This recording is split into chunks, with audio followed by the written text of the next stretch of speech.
Hi, ഏവർക്കും നമസ്കാരം. Aim study സെന്ററിന്റെ പുതിയൊരു ലൈവ് ക്ലാസ്സിലേക്ക് സ്വാഗതം. ഓക്കെ, നമുക്ക് സയൻസ് കുറച്ച് ക്വസ്റ്റ്യൻസ് നോക്കിയാലോ? റെഡി അല്ലേ? എല്ലാവരും പെട്ടെന്ന് ആൻസർ പറയില്ലേ? നമ്മുടെ ശ്രീ ലേണിംഗ് ആപ്പ്, നമ്മുടെ എല്ലാ ക്ലാസ്സുകളും അവൈലബിൾ ആയിട്ടുള്ള ആപ്പാണിത്. ഇതുവരെ ശ്രീ ലേണിംഗ് ആപ്പ് ഇൻസ്റ്റാൾ ചെയ്യാത്തവര് ആപ്പ് സ്റ്റോറിൽ അതുപോലെ തന്നെ ഗൂഗിൾ പ്ലേ സ്റ്റോറിൽ പോയിട്ട് എന്ത് ചെയ്യുക, ഈ ആപ്പ് ഇൻസ്റ്റാൾ ചെയ്യുക. നമ്മുടെ എല്ലാ ക്ലാസ്സുകളും ഈ ആപ്പിൽ അവൈലബിൾ ആണ്. ഓക്കെ, കേട്ടറ്റിന്റെ 1, 2, 3, 4 എന്നുള്ള കാറ്റഗറിയിലേക്കുള്ള അഡ്മിഷൻ ആരംഭിച്ചു, അതായത് കണ്ടിന്യൂ ആയിക്കൊണ്ടിരിക്കുകയാണ്. അപ്പൊ താല്പര്യമുള്ളവര് ജോയിൻ ചെയ്യാൻ കോൺടാക്ട് ചെയ്യേണ്ട നമ്പർ 9446537080. എല്ലാ കാറ്റഗറിയിലേക്കും കേട്ടിട്ട് ഇപ്പൊ എത്രത്തോളം പ്രാധാന്യം ഉണ്ടെന്ന് നിങ്ങൾക്ക് എല്ലാവർക്കും അറിയാം. അപ്പൊ ജോയിൻ ചെയ്യാത്തവര് ഉടനെ തന്നെ ജോയിൻ ചെയ്യാം കേട്ടോ. ഏറ്റവും മികച്ച റിസൾട്ട് ആണ് നമുക്ക് കഴിഞ്ഞ കുറെ വർഷങ്ങളായിട്ട് നമ്മുടെ എയിം സ്റ്റഡി സെന്റർ അച്ചീവ് ചെയ്തുകൊണ്ടിരിക്കുന്നത്. നമ്മൾ ഈ കോഴ്സ് പർച്ചേസ് ചെയ്താൽ നമുക്ക് കിട്ടുന്ന ഫീച്ചേഴ്സ് എന്തൊക്കെയാണെന്ന് നോക്കി വെച്ചാൽ റെക്കോർഡഡ് വീഡിയോ ക്ലാസ്സുകൾ അവൈലബിൾ ആണ്. വിത്ത് PDF നോട്ടോട് കൂടിയാണ് നമുക്ക് കിട്ടുക. അതുപോലെ ലൈവ് സെഷൻസ് ഉണ്ട്. സിസ്റ്റമാറ്റിക് ആയിട്ടുള്ള ഒരു സ്റ്റഡി പ്ലാൻ ആണ്. അങ്ങനെ എന്താണ്, നമ്മൾ ഈ കോഴ്സ് പർച്ചേസ് ചെയ്ത് വെച്ച് അവിടെ വെച്ച് നമ്മൾ നിർത്തില്ല. സിസ്റ്റമാറ്റിക് ആയിട്ട് നിങ്ങൾക്ക് സ്റ്റഡി പ്ലാൻ തന്നുകൊണ്ട് നിങ്ങളെ എന്ത് ചെയ്യിപ്പിക്കും, പഠിപ്പിച്ചുകൊണ്ടേയിരിക്കും. ഓക്കെ, ഡെയിലി ടൈം ടേബിൾ ഉണ്ട്, വീക്ക്ലി റിവിഷൻ ഉണ്ട്, SCRT NCRT content, mock test, അതുപോലെ തന്നെ 5 model exams, PYQ subject wise നമുക്ക് ഓരോന്നിന്റെയും 250 ക്വസ്റ്റ്യൻ വിത്ത് എക്സ്പ്ലനേഷൻ ഉണ്ട്. 1000-ലധികം സൈക്കോളജി ഷുവർ ഷോർട്ട് ക്വസ്റ്റ്യൻസ് ഉണ്ട്. അതുപോലെ തന്നെ പല ഫീച്ചേഴ്സുകളും ഫോളോ അപ്പ് ഉണ്ട്. ഇതൊക്കെയാണ് ഈ കോഴ്സ് പർച്ചേസ് ചെയ്യുന്നതിലൂടെ നമുക്ക് കിട്ടുന്നത്. അതുപോലെ നമ്മുടെ LP-UPയുടെ ലോങ് ബാച്ച് ആണ് അടുത്ത് വരാൻ പോകുന്ന ഒരു നോട്ടിഫിക്കേഷൻ എന്ന് പറയുന്നത്. LP-UP ആണ്.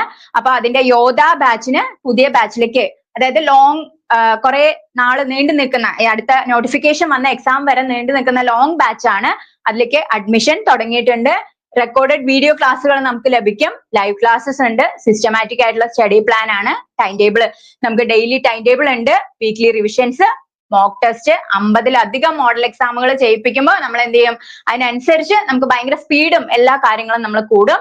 PYQ ഡിസ്കഷൻ ഉണ്ട്. പേഴ്സണൽ മെന്റേഴ്സിന്റെ സഹായം ഉണ്ടാവും. ഫോളോ അപ്പ് ഉണ്ടാവും. അപ്പൊ താല്പര്യമുള്ളവർ 9446537080 ജോയിൻ ചെയ്യുക.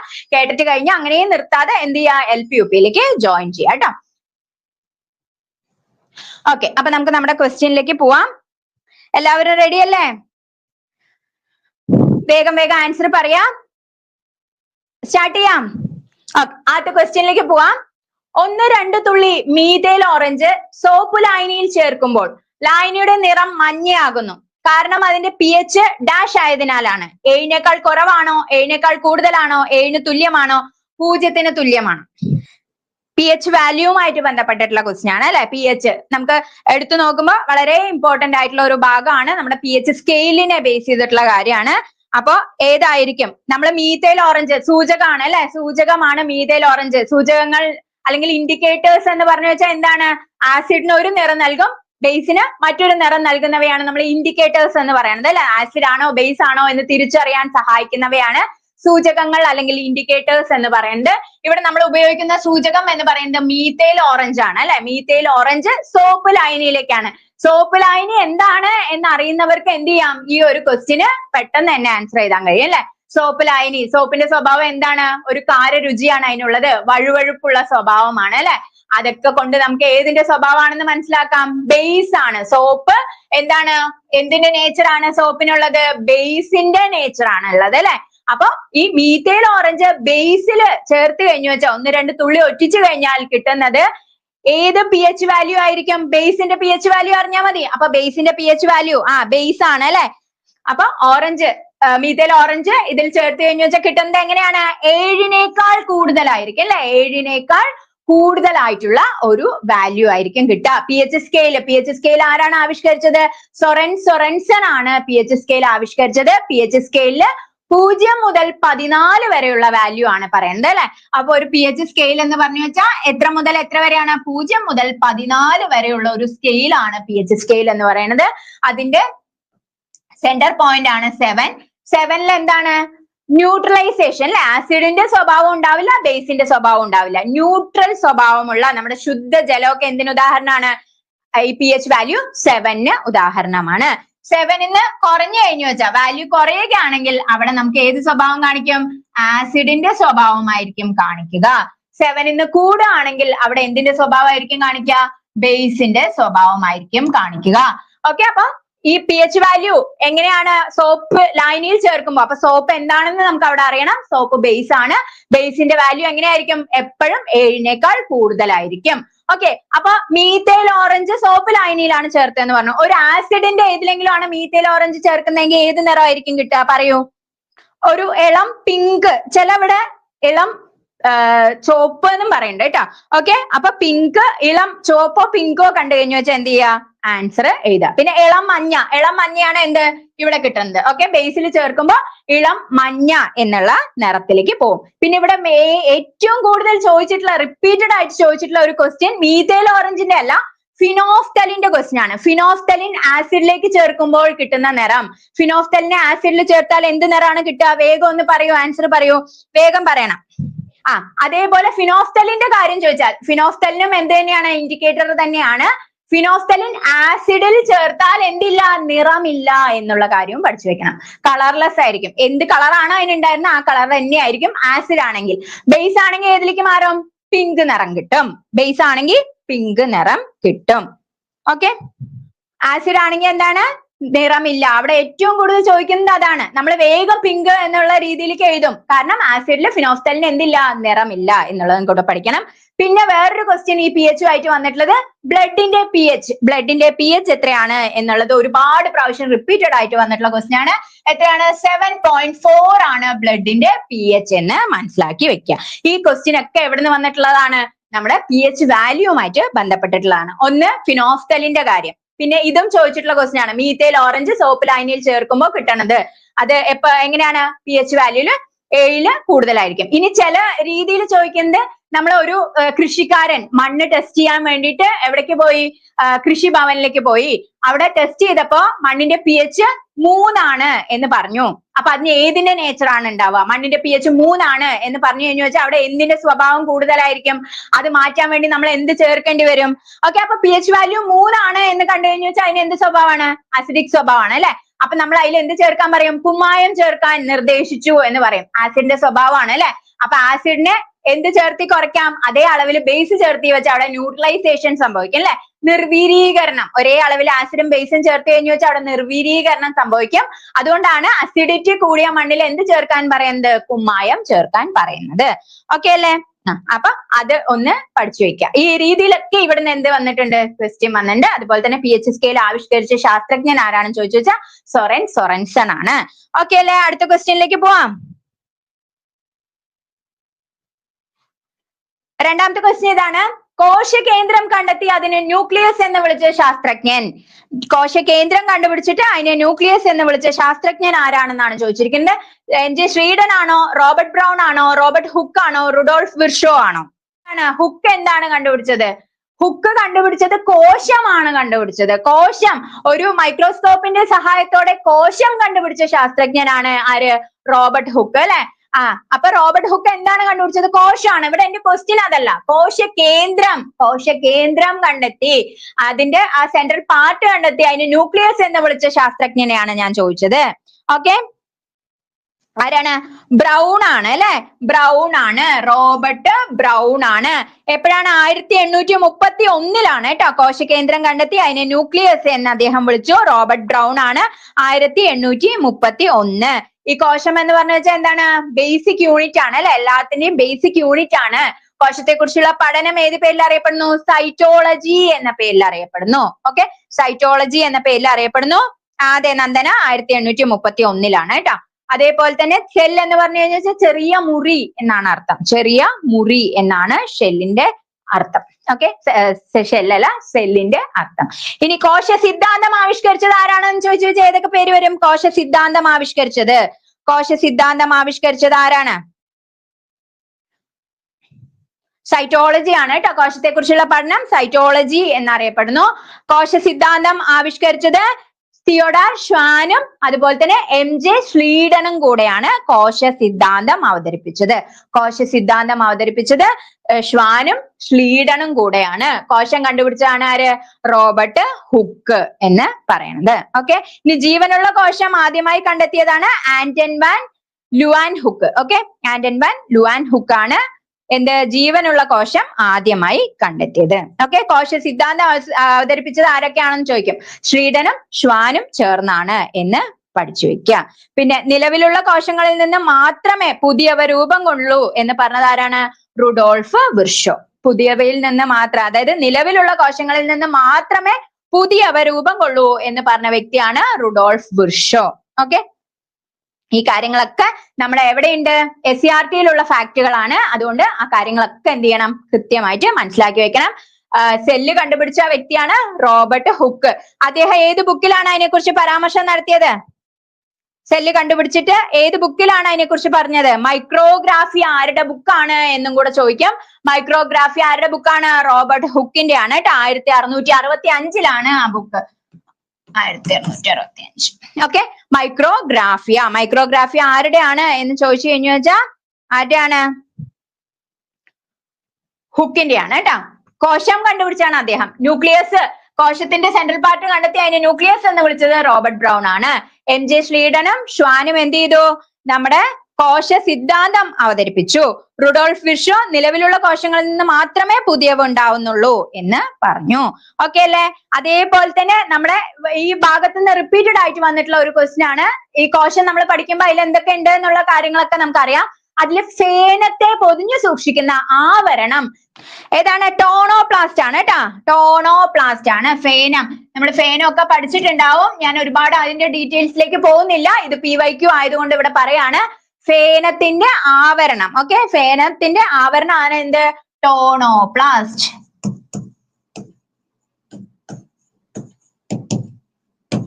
അറിയാത്തവര് നോട്ട് ചെയ്ത് വെക്കുക. PYQ ആണ് ടോണോപ്ലാസ്റ്റ്. ഓക്കെ, ടോണോപ്ലാസ്റ്റ് എന്ന് നോട്ട് ചെയ്ത് വെക്കുക.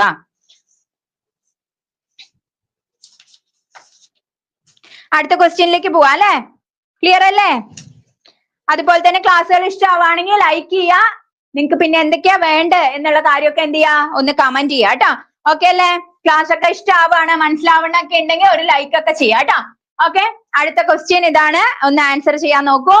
മഴവില്ലിന്റെ രൂപീകരണവുമായി ബന്ധപ്പെട്ട് ശരിയായ വിശദീകരണമാണ് ചോദിച്ചിരിക്കുന്നത്. അന്തരീക്ഷത്തിലെ ജലതുള്ളികളിലൂടെയുള്ള സൂര്യപ്രകാശത്തിന്റെ റിഫ്രാക്ഷനും തുടർന്നുള്ള ആന്തരിക പ്രതിഫലനവും പ്രകീർണനവുമാണ് മഴവില്ലിന് കാരണം എന്ന് പറഞ്ഞിട്ടുണ്ട്. രണ്ടാമത്തെ ഓപ്ഷൻ അന്തരീക്ഷത്തിലെ ജലതുള്ളികൾക്ക് ഇടയിലൂടെയുള്ള സൂര്യപ്രകാശത്തിന്റെ വിഭങ്കനമാണ് എന്ന് പറഞ്ഞിട്ടുണ്ട്. മൂന്നാമത്തെ അന്തരീക്ഷത്തിലെ ജലതുള്ളികളുടെ ഉപരിതലത്തിലൂടെയുള്ള സൂര്യപ്രകാശത്തിന്റെ സമ്പൂർണ്ണ ആന്തരിക പ്രതിഫലനമാണ് മഴവില്ലിന് കാരണം എന്ന് പറഞ്ഞിട്ടുണ്ട്. അന്തരീക്ഷം മൂലം സൂര്യപ്രകാശത്തിന് ഉണ്ടാവുന്ന വിസരണം സ്കാറ്ററിംഗ് ആണ് എന്ന് പറഞ്ഞിട്ടുണ്ട്. അപ്പൊ മഴവിൽ രൂപീകരിക്കുന്നതുമായി ബന്ധപ്പെട്ട് ശരിയായ വിശദീകരണം പറയൂ. A ആണ് അല്ലെ? മഴവില്ലിന്റെ രൂപീകരണവുമായി ബന്ധപ്പെട്ട് ശരിയായ വിശദീകരണം അന്തരീക്ഷത്തിലെ ജലത്തുള്ളികളിലൂടെയുള്ള സൂര്യപ്രകാശത്തിന്റെ റിഫ്രാക്ഷൻ അല്ലെ? റിഫ്രാക്ഷൻ എന്ന് പറഞ്ഞു വെച്ചാൽ അപവർത്തനം. അത് കഴിഞ്ഞു വെച്ചാൽ വേറെ എന്തും കാരണമാവുന്നുണ്ട്? പൂർണ്ണാന്തര പ്രതിപതനം, ടോട്ടൽ ഇന്റേണൽ റിഫ്ലക്ഷനും കാരണമാണ്. പ്രകീർണനം, ഡിസ്പേർഷൻ ഓഫ് ലൈറ്റും എന്തിന് കാരണമാണ്? മഴവില്ലുണ്ടാവാൻ കാരണമാണ്. മുമ്പൊക്കെ ആണെങ്കിൽ മഴവില്ലുണ്ടാവാൻ കാരണം ഒരു 2018 വരെയൊക്കെ മഴവില്ലുണ്ടാവാൻ കാരണം ചോദിച്ചാൽ നമുക്ക് എന്ത് മാത്രം എഴുതിയാൽ മതിയായിരുന്നു? പ്രകീർണനം എന്ന് മാത്രം എഴുതിയാൽ മതിയായിരുന്നു. പക്ഷെ ട്രെൻഡ് മാറി. അങ്ങനെ ട്രെൻഡ് മാറുമ്പോൾ നമ്മൾ എന്തൊക്കെ മഴവില്ലുണ്ടാവാൻ കാരണമായിട്ട് പഠിക്കണം? മഴവില്ലുണ്ടാവാൻ ഒന്ന് അപവർത്തനം. അപവർത്തനം എന്താണ്? ഒരു മീഡിയത്തിൽ നിന്ന്, അതായത് സാന്ദ്രതാ വ്യത്യാസമുള്ള രണ്ട് മാധ്യമങ്ങൾക്കിടയിൽ കൂടെ പ്രകാശം ചരിഞ്ഞു പതിക്കുമ്പോൾ പ്രകാശപാതയ്ക്ക് ഉണ്ടാവുന്ന വ്യതിയാനത്തെയാണ് നമ്മൾ എന്ത് പറയാ? അപവർത്തനം എന്ന് പറയാ അല്ലെ? അപവർത്തനം നമ്മൾ പെൻസിലൊക്കെ ഒരു വെള്ളത്തിലിട്ട് കഴിഞ്ഞു വെച്ചാൽ ബെൻഡായ മാതിരി തോന്നും അല്ലെ? അതൊക്കെ എന്തുകൊണ്ടാണ്? അപവർത്തനം കൊണ്ടാണ്, റിഫ്രാക്ഷൻ കൊണ്ടാണ്. ഓക്കെ, അതേപോലെ തന്നെ പൂർണ്ണാന്തര പ്രതിഫലനം അല്ലെങ്കിൽ പൂർണ്ണാന്തര പ്രതിപതനം, ടോട്ടൽ ഇന്റേണൽ റിഫ്ലക്ഷനും എന്തിന് കാരണമാണ്? മഴവില്ലുണ്ടാവാൻ കാരണമാണ്. അതേപോലെ തന്നെ പ്രകീർണനം അല്ലെ? പ്രകാശം അതിന്റെ ഘടകവർണ്ണങ്ങളായി പിരിയുന്ന പ്രതിഭാസത്തെയാണ് നമ്മൾ എന്ത് പറയാ? പ്രകീർണനം എന്ന് പറയാ. Dispersion of light. ഇത് മൂന്നും എന്തിന് കാരണമാണ്? നമ്മുടെ മഴവില്ലുണ്ടാകുന്നതിന് കാരണമാണ്. ഓക്കെ അല്ലേ?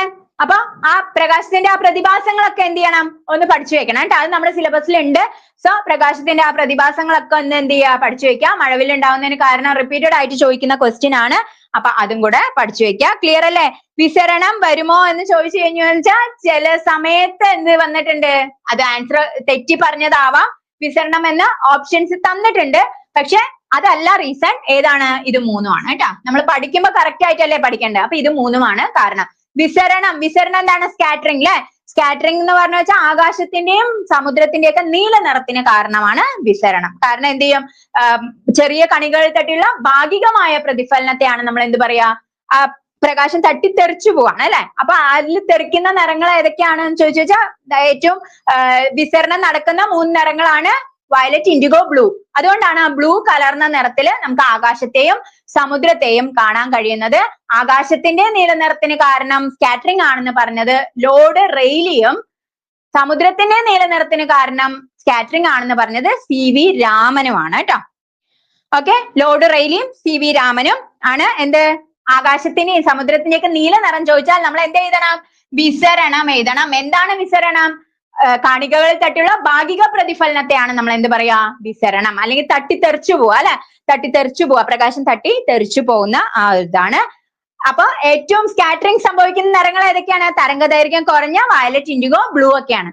അപ്പൊ നമ്മൾ ദീർഘദൂരത്തുള്ള ഒരു ഒബ്ജക്റ്റിനെ ഏത് കളറിൽ കാണും? നമ്മളിപ്പോ റെഡ് മൂൺ ഒക്കെ അല്ലെ, നമ്മൾ 2-3 ദിവസം മുമ്പ് റെഡ് മൂൺ എന്നാ പറഞ്ഞത്, ബ്ലൂ മൂൺ എന്ന് പറഞ്ഞില്ല. എന്താ? നല്ല ദൂരത്തുള്ള ഒരു ഒബ്ജക്റ്റ് ആണ് അല്ലെ അത്. അപ്പൊ നല്ല ദീർഘദൂരമുള്ള ഒരു ഒബ്ജക്റ്റിനെ നമുക്ക് കാണണമെങ്കിൽ ഏത് കളറിലേ നമുക്ക് കാണാൻ കഴിയുള്ളൂ?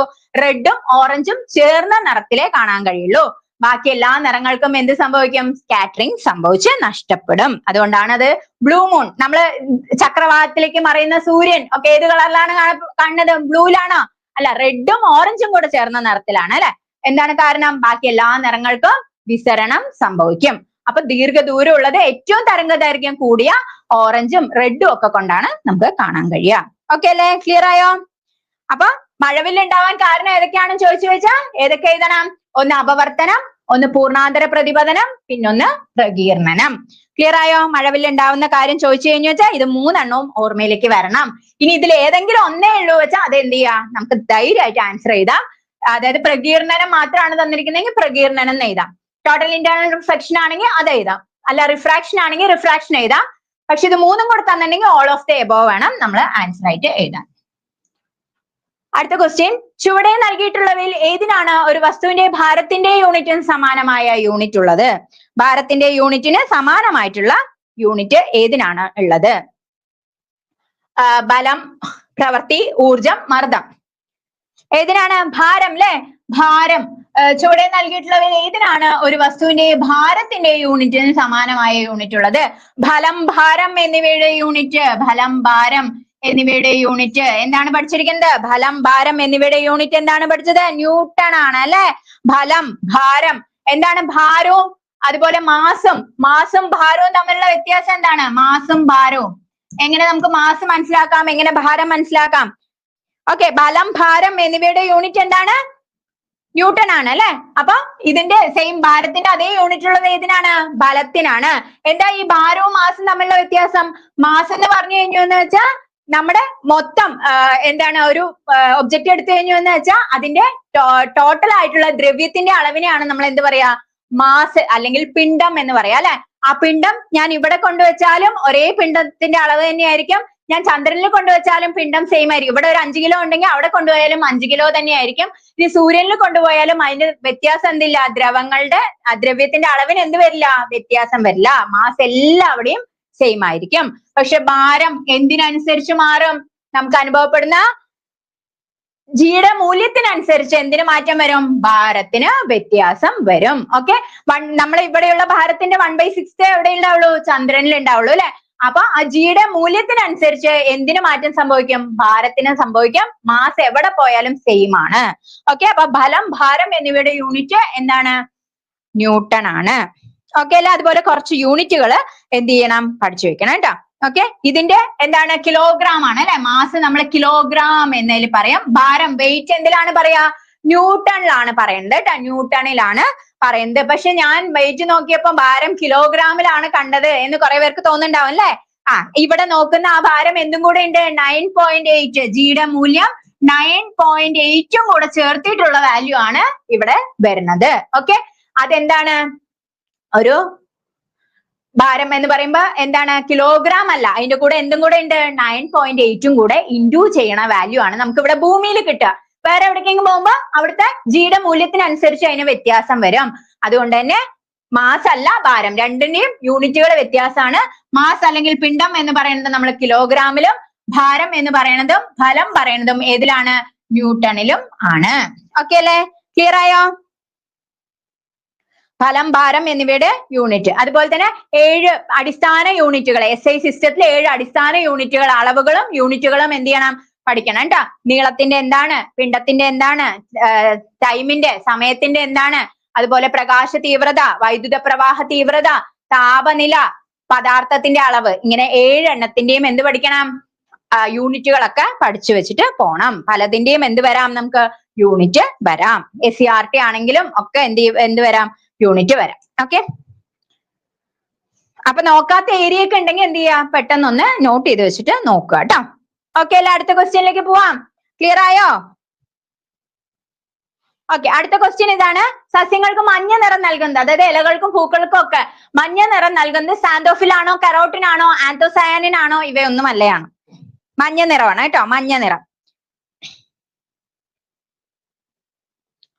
ചെടികൾ, അതായത് ഇലകൾക്കും പൂക്കൾക്കും കായ്കൾക്കും ഒക്കെ നിറങ്ങൾ വ്യത്യാസം ഉണ്ടാവും അല്ലെ? സസ്യങ്ങൾക്ക് മഞ്ഞ നിറം നൽകുന്നത് ഏതാണ്? സാന്തോഫിൽ ആണ് അല്ലെ? സാന്തോഫിൽ ആണ് സസ്യങ്ങൾക്ക് എന്ത് നൽകുന്നത്? മഞ്ഞ നിറം നൽകുന്നത്. ഓക്കെ, അപ്പൊ സാന്തോഫിൽ ആണ് എന്ത് നൽകുന്നത്? മഞ്ഞ നിറം നൽകുന്നത് എന്ന് പഠിച്ചു വെക്കുക. ക്ലിയർ അല്ലേ? അങ്ങനെയാണെങ്കിൽ കരോട്ടിൻ ഏത് നിറമാണ് നൽകുന്നത്? കരോട്ടിൻ ഏത് നിറമാണ്? ഓറഞ്ച് ആണ് കേട്ടോ. കരോട്ടിനും പഠിച്ചു വെക്കാം. ഓറഞ്ച് നിറം നൽകും. ഓറഞ്ച്, നമ്മുടെ ക്യാരറ്റ് ഒക്കെ എടുത്ത് നോക്കി കഴിഞ്ഞു വെച്ചാൽ നമുക്ക് ഓറഞ്ച് നിറത്തിൽ കിട്ടുന്നുണ്ട് അല്ലെ? ഓറഞ്ച് നിറമാണ്. ഓക്കെ, ഓറഞ്ച് നിറമാണ്. ഇനി എന്താണ്? ആന്തോസയാനിൻ ആണെങ്കിലോ? ആന്തോസയാനിൻ ചുവപ്പാണ് കേട്ടോ. ചുവപ്പ് നമ്മുടെ ടെക്സ്റ്റ് ബുക്കിൽ എന്തും കൂടെ കൊടുത്തിട്ടുണ്ട്? പർപ്പിൾ എന്നും കൂടെ കൊടുത്തിട്ടുണ്ട്. പർപ്പിൾ. അപ്പൊ അത് 2 നിറവും പഠിച്ചു വെക്കുക. പക്ഷെ വന്നിട്ടുള്ള ക്വസ്റ്റ്യൻ എന്താണ്? ആന്തോസയാനിൻ ചുവപ്പ് നിറം നൽകുന്നത് ഏതാണ് എന്നുള്ള രീതിയിലാണ് വന്നിരിക്കുന്നത്. ഓക്കെ, അപ്പൊ സസ്യങ്ങളിൽ മാത്രം കാണുന്ന കോശാംഗങ്ങളെയാണ് നമ്മൾ ജൈവകണങ്ങൾ അല്ലെങ്കിൽ പ്ലാസ്റ്റിഡ്സ് എന്ന് പറയാം. ഓക്കെ, അവിടെ വരുന്ന 3 വെറൈറ്റി ആണ്. ഒന്ന് ഹരിതകണം അല്ലെ? ഹരിതകണം, പച്ച നിറം നൽകുന്ന ഹരിതകണം. പിന്നെ വർണ്ണകങ്ങളാണ് നമ്മളിപ്പോ പഠിച്ചത്.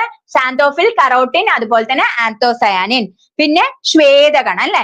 ഇങ്ങനെ നമുക്ക് ജൈവകണങ്ങളെ 3 ആക്കാം. ഹരിതകണം, വർണ്ണകണം, ശ്വേതകണം. ഓക്കെ, ശ്വേതകണത്തിന് എന്തില്ല? നിറവുമില്ല. നിറമില്ലാത്തതാണ് എന്ത്? ശ്വേതകണം. ശ്വേതരക്താണുക്കൾ നിറമില്ല എന്ന് നമ്മൾ പഠിച്ചിട്ടുണ്ട് അല്ലെ? അതേപോലെ ഈ പ്ലാസ്റ്റിഡ്സില് അല്ലെങ്കിൽ ജൈവകണത്തില് ശ്വേതകണത്തിന് എന്തില്ല? നിറമില്ല. അതെന്താണ് ചെയ്യണമെന്ന് ചോദിച്ചു വെച്ചാൽ ആഹാര വസ്തുക്കളുടെ സംഭരണം എന്താണ് നടക്കുന്ന കോശങ്ങളിലായിട്ടാണ് ഇത് കൂടുതലായിട്ട് കാണപ്പെടുന്നത്. ഓക്കെ, അതൊക്കെ എന്ത് ചെയ്യണം? ആ മേഖലയൊക്കെ ഒന്ന് പഠിക്കണം. അപ്പൊ സസ്യകോശത്തില് മാത്രം കാണുന്ന കോശാംഗങ്ങളാണ് ജൈവകണങ്ങൾ അല്ലെങ്കിൽ പ്ലാസ്റ്റിഡ്സ്. പ്ലാസ്റ്റിഡ്സ് എവിടെ മാത്രമാണ്? സസ്യകോശങ്ങളിൽ മാത്രമാണ് കാണപ്പെടുക. അതിനെ നമുക്ക് 3 ആക്കി തിരിക്കാം. ഏതാണ്? ഒന്ന് ഹരിതകണം. ഹരിതകണം എന്ന് പറഞ്ഞു വെച്ചാൽ പച്ച നിറം നൽകും അല്ലെ? വർണ്ണത്തിലാണ് സാന്തോഫിലും കരോട്ടിനും ആന്തോസയാനിനും വരുന്നത്. അതില് സാന്തോഫിൽ മഞ്ഞ നിറം നൽകുന്നു, കരോട്ടിൻ ഓറഞ്ച് നൽകുന്നു, ആന്തോസയാനിൻ ചുവപ്പ് അല്ലെങ്കിൽ പർപ്പിൾ നിറം നൽകുന്നു. ഇനി ശ്വേതകണത്തിന് എന്തില്ല? നിറമില്ല. ഓക്കെ, ഇപ്പൊ പ്ലാസ്റ്റിഡ്സിന്റെ ആ ഒരു കാര്യം മനസ്സിലായിട്ടുണ്ടാവും എന്ന് വിചാരിക്കണോ? ക്ലിയർ ആണോ? അപ്പൊ ഇതൊക്കെ ചോദിക്കും. സാന്തോഫിൽ എന്ത് നിറം നൽകുന്നു, കരോട്ടിൻ എന്ത് നൽകുന്നു, ആന്തോസയാനിൻ എന്ത് നൽകുന്നു? ഇതൊക്കെ ഏതിൽ വരും? ജൈവ കണങ്ങളില് വർണ്ണകണങ്ങളിലാണ് വരുന്നത്. അപ്പൊ ഇതൊക്കെ ഈ കളറിൽ കിട്ടും എന്നുള്ള കാര്യം പഠിച്ച് വെക്കണം. ഓക്കെ, മനസ്സിലാവുണ്ടോ? അതോ സ്പീഡ് കൂടുണ്ടോ? വേഗം ക്വസ്റ്റ്യനിലേക്ക് പോകാൻ വേണ്ടിയിട്ടാണ് കുറച്ച് സ്പീഡ് കൂട്ടണം കേട്ടോ. പിന്നെ ബേസിക് ആയിട്ടുള്ള കാര്യങ്ങളാണ് ആയതുകൊണ്ട് നിങ്ങൾക്കും അറിയാം എന്നുള്ള ഒരു വിശ്വാസത്തിലാണ്. സ്പീഡ് കൂടുണ്ടെങ്കിൽ ഒന്ന് പറയാം കേട്ടോ. അടുത്ത ക്വസ്റ്റ്യൻ, ശരിയായ പ്രസ്താവന തിരിച്ചറിയുക. ചാലനം, സംവഹനം, വികിരണം എന്നിവയ്ക്ക് മാധ്യമത്തിന്റെ സാന്നിധ്യം ആവശ്യമില്ല എന്നാണ് ഒന്നാമത്തെ സ്റ്റേറ്റ്മെന്റ്. വികിരണത്തിന് തന്മാത്രകളുടെ സാന്നിധ്യമോ ചലനമോ ആവശ്യമില്ല. വികിരണത്തിന് തന്മാത്രകളുടെ സാന്നിധ്യം ആവശ്യമില്ല, ചലനവും ആവശ്യമില്ല. ഇതാണ് രണ്ടാമത്തെ സ്റ്റേറ്റ്മെന്റ്. ഇനി ചാലനം നടക്കുമ്പോൾ മാധ്യമത്തിലെ തന്മാത്രകൾക്ക് സ്ഥാനാന്തര ചലനം നടക്കുന്നു. ഇതാണ് മൂന്നാമത്തെ സ്റ്റേറ്റ്മെന്റ്. നാലാമത്തെ സ്റ്റേറ്റ്മെന്റ്, സംവഹനത്തിൽ തന്മാത്രകളുടെ സ്ഥാനാന്തര ചലനം ആവശ്യമില്ല. ഇതാണ് 4 സ്റ്റേറ്റ്മെന്റ്. നമുക്ക് കണ്ടുപിടിക്കേണ്ടത് ശരിയാണ്. ശരിയായിട്ടുള്ള സ്റ്റേറ്റ്മെന്റ് ഇതിൽ ഏതാണെന്ന് വേഗം പറയൂ. ഒന്നാമത്തെ ഓപ്ഷൻ എന്തായിരുന്നു? ഞാൻ വായിച്ചു തരാം. ചലനം, സംവഹനം, വികിരണം എന്നിവയ്ക്ക് മാധ്യമത്തിന്റെ സാന്നിധ്യം ആവശ്യമില്ല എന്നാണ് ഒന്നാമത്തെ. രണ്ടാമത്തെ, വികിരണത്തിന് തന്മാത്രകളുടെ സാന്നിധ്യമോ ചലനമോ ആവശ്യമില്ല എന്ന് പറയുന്നു. മൂന്നാമത്തെ, ചലനം നടക്കുമ്പോൾ മാധ്യമത്തിലെ തന്മാത്രകൾക്ക് സ്ഥാനാന്തര ചലനം നടക്കുന്നു എന്ന് പറയുന്നു. നാലാമത്തെ, സംവഹനത്തിൽ തന്മാത്രകളുടെ സ്ഥാനാന്തര ചലനം ആവശ്യമില്ല എന്ന് പറയുന്നു. അപ്പൊ നമ്മള് ചാലനം അല്ലെ, ചാലനത്തിൽ പഠിക്കേണ്ട 3 കാര്യങ്ങൾ. ഇതൊക്കെ എന്താണ്? താപം ഒരു സ്ഥലത്ത് നിന്ന് മറ്റൊരു സ്ഥലത്തേക്ക് പ്രേക്ഷണം ചെയ്യപ്പെടുന്ന രീതികളാണ് താപപ്രേക്ഷണ രീതികൾ എന്ന് പറയുന്നത്. അതിൽ ചാലനം എന്ന് പറഞ്ഞു കഴിഞ്ഞു എന്ന് വെച്ചാൽ എന്താണ്? ചാലനം എവിടെയാണ് നടക്കുന്നത്? ഖരപദാർത്ഥങ്ങളിലാണ് നടക്കുന്നത് എന്ന് ആദ്യം പഠിച്ചു വെക്കുക. ഖരപദാർത്ഥങ്ങളിലാണ് നടക്കുന്നത്. ഫോർ എക്സാമ്പിൾ, ഞാനൊരു അയൺ റോഡ് എടുത്തിട്ട് അടുപ്പിൽ അല്ലെങ്കിൽ നമ്മുടെ ഗ്യാസ് സ്റ്റൗവിൽ വെക്കുകയാണ് അല്ലെ. നമ്മുടെ പാത്രങ്ങളൊക്കെ വർക്ക് ചെയ്യണത് ഈ ചാലനം കൊണ്ടല്ലേ. അതിൽ വെച്ച് കഴിഞ്ഞു എന്ന് വെച്ചാൽ അവിടുത്തെ തന്മാത്രകൾക്ക് എന്തില്ല? തന്മാത്രകൾ ചലിക്കാതെ തന്മാത്രകൾക്ക് ചലനമില്ല.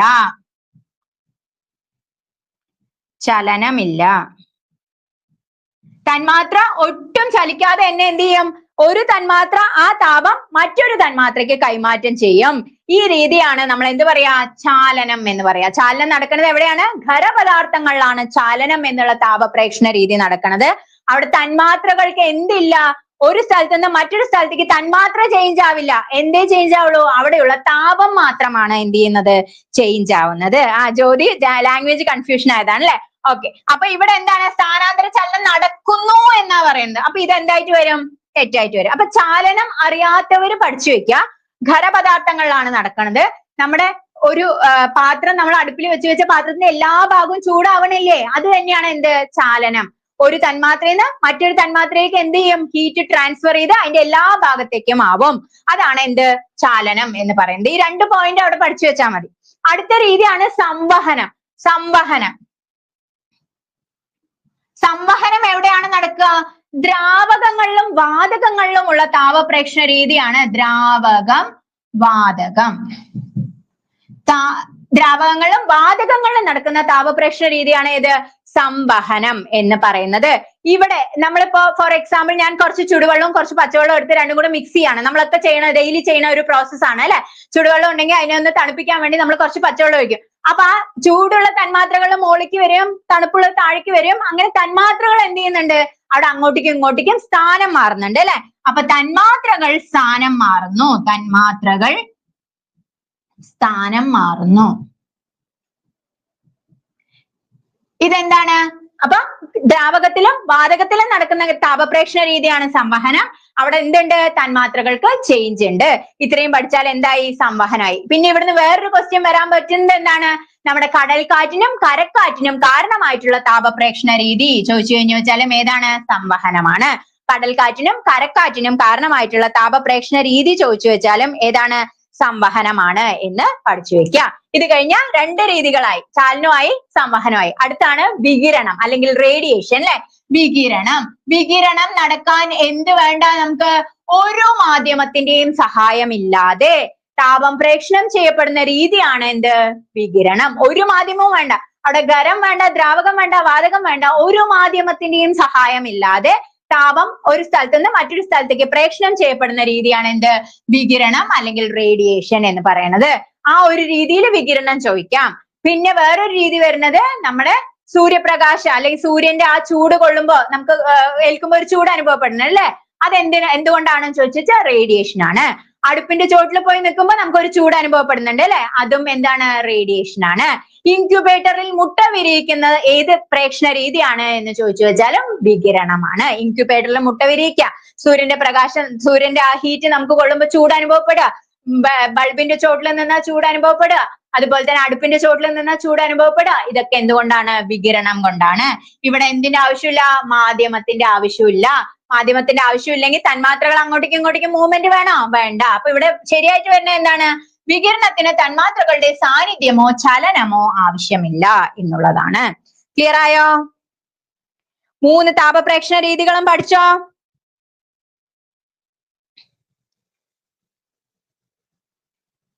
കണ്ടക്ഷൻ, കൺവെക്ഷൻ, അതുപോലെ തന്നെ റേഡിയേഷൻ ട്ടോ. ഓക്കെ, തന്മാത്രകളുടെ ചാലനം ഖരത്തില് തന്മാത്രകൾ എന്ത് ചെയ്യുന്നില്ല, അങ്ങോട്ടേക്കും ഇങ്ങോട്ടേക്കും മൂവ് ചെയ്യുന്നില്ല.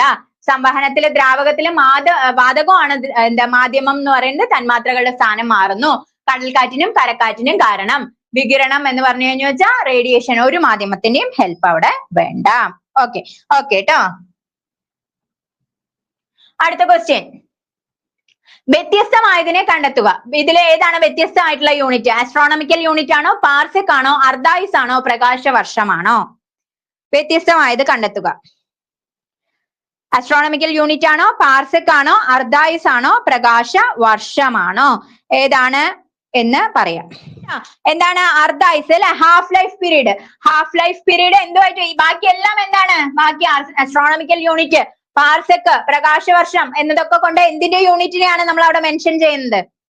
എന്തിന്റെ യൂണിറ്റുകളാണ്? ആസ്ട്രോണമിക്കൽ യൂണിറ്റ്, പാർസെക്, പ്രകാശവർഷം ഒക്കെ. അർദ്ധായുസ് ഒക്കെ ഹാഫ് ലൈഫ് പീരീഡ് അതല്ല എന്ന് നമ്മൾ പറഞ്ഞു. അപ്പൊ ബാക്കി മൂന്നും എന്താണ്?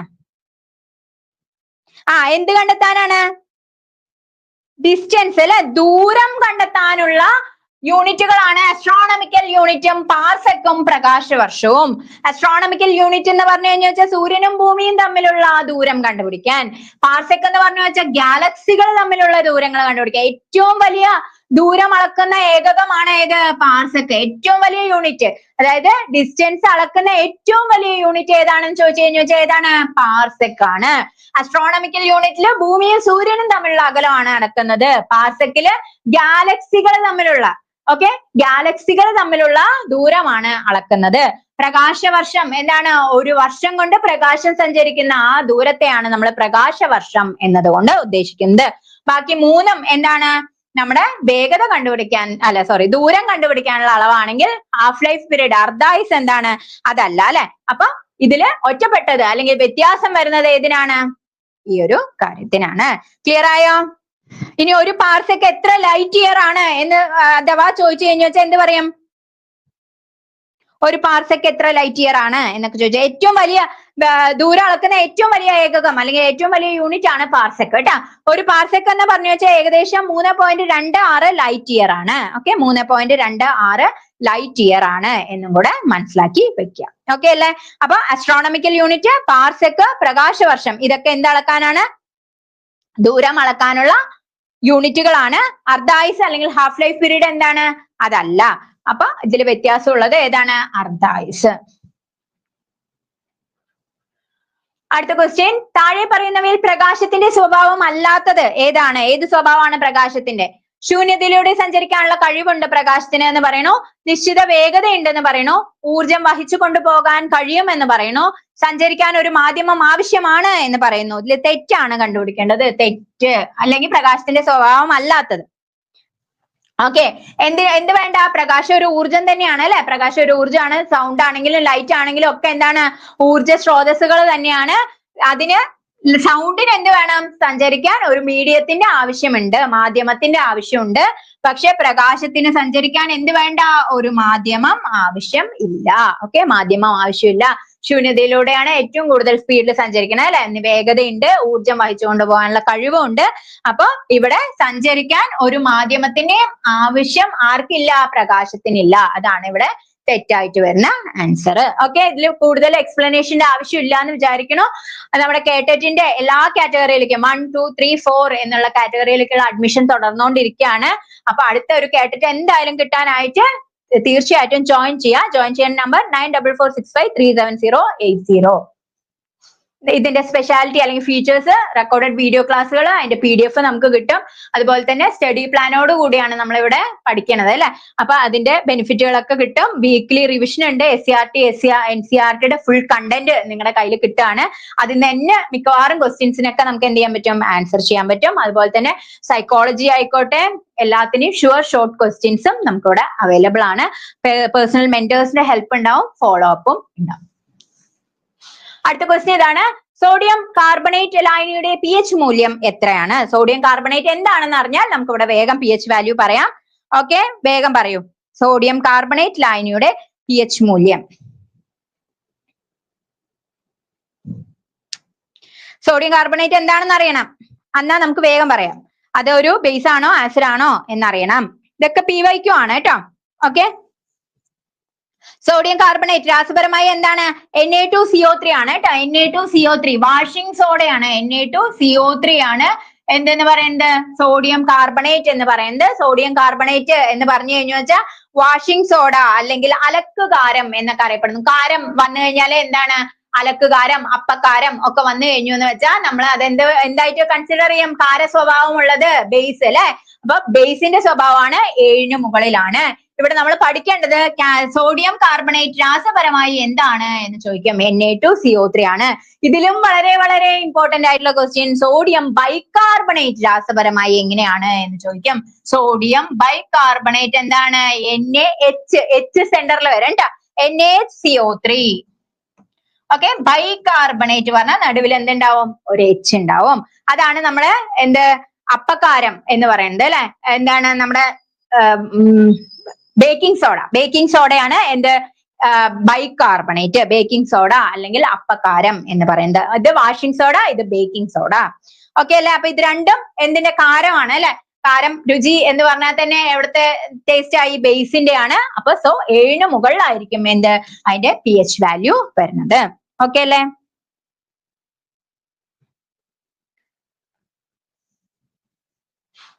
അടുത്ത ക്വസ്റ്റ്യൻ ഇതാണ്. പെലഗ്ര ഏത് ജീവകത്തിന്റെ അപര്യാപ്തത മൂലം ഉണ്ടാകുന്ന രോഗമാണ്? പെലഗ്ര ഏത് ജീവകത്തിന്റെ അപര്യാപ്തത മൂലം ഉണ്ടാവുന്ന ഏതിന്റെ ഡെഫിഷ്യൻസിയാണ് പെലഗ്ര? പറയൂ, വേഗം ആൻസർ ചെയ്യൂ. പെലഗ്ര B1 ആണോ, B3 ആണോ, B2 ആണോ, B7 ആണോ? B3 എന്ന് പറയുന്നുണ്ട്. B3 എന്താണ് ശരിയായിട്ടുള്ള ആൻസർ ആണ് അല്ലെ. അപ്പൊ നമുക്ക് വൈറ്റമിൻ എന്നുള്ള സെക്ഷൻ വളരെ ഇമ്പോർട്ടന്റ് ആണ്. ആകെ എത്ര വൈറ്റമിൻസ് ആണ്? A ഉണ്ട്, B കോംപ്ലക്സുകൾ ഉണ്ട്, C ഉണ്ട്, D ഉണ്ട്, അതുപോലെ തന്നെ ABCDEK അല്ലെ. EK ഉണ്ട്. അതില് വെള്ളത്തിൽ ലയിക്കുന്നവ ഫാറ്റ് സോല്യൂബിളും ഉണ്ട്, വാട്ടർ സോല്യൂബിളും ഉണ്ട്. വാട്ടർ സോല്യൂബിൾ ഏതൊക്കെയാണ്? ബിയും സിയും വെള്ളത്തിൽ ലയിക്കും അല്ലെ. ബിയും സിയും വെള്ളത്തിൽ ലയിക്കും. ബാക്കി 4 കേഡ അല്ലെ, KEDA അല്ലെങ്കിൽ ADEK എന്തിലാണ്? ഫാറ്റ് സോല്യൂബിൾ ആണ് അല്ലെ. ഫാറ്റ് സോല്യൂബിൾ ആണ്. പിന്നെ B കോംപ്ലക്സുകൾ നമ്മൾ പഠിക്കണം. B കോംപ്ലക്സുകൾ ഏതൊക്കെയാണ്? B1 ഉണ്ട്, അതുപോലെ തന്നെ B2 ഉണ്ട്, B3, B5, B6, B7, B9, അതുപോലെ തന്നെ B12. ഇത്രയാണ് B കോംപ്ലക്സുകളുടെ കാര്യത്തിൽ പഠിക്കേണ്ടത്.